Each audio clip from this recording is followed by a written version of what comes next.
We're going to be okay because of the American people. They have more grit, determination, and courage than you can imagine. America's commitment to collective defense under Article 5 of NATO is a sacred obligation, in our view, a sacred obligation not just for now, but for all time. I have a really close relationship with Mike Bloomberg. I can die a happy man never having been President of the United States of America.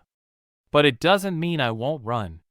The United States supports a strong, united Ukraine with productive and peaceful relationships with both the East and the West, with both Russia and Europe.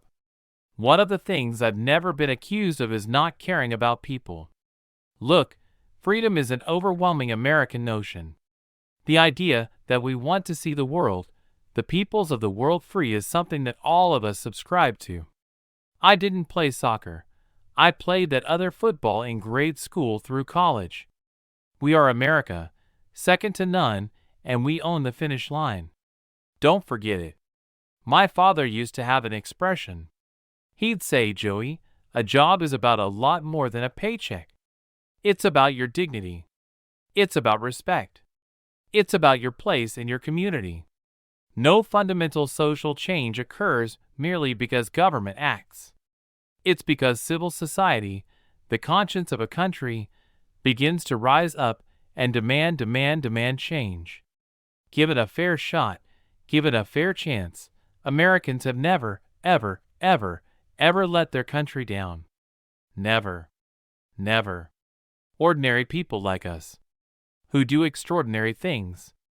In Delaware, the largest growth in population is Indian Americans moving from India.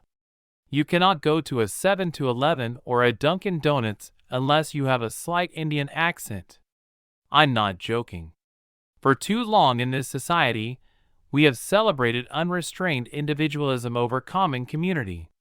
The 21st century is going to be the American century, because we lead not only by the example of our power, but by the power of our example. That is the history of the journey of America. I was kind of secretly hoping one of my kids would go out and make $1 million. So when they put me in a home, at least I'll have a window with a view. In the middle of a recession, where we're just climbing out of it, where the economy unemployment is still at 9.7%, the idea of raising taxes and reducing spending is a prescription for disaster.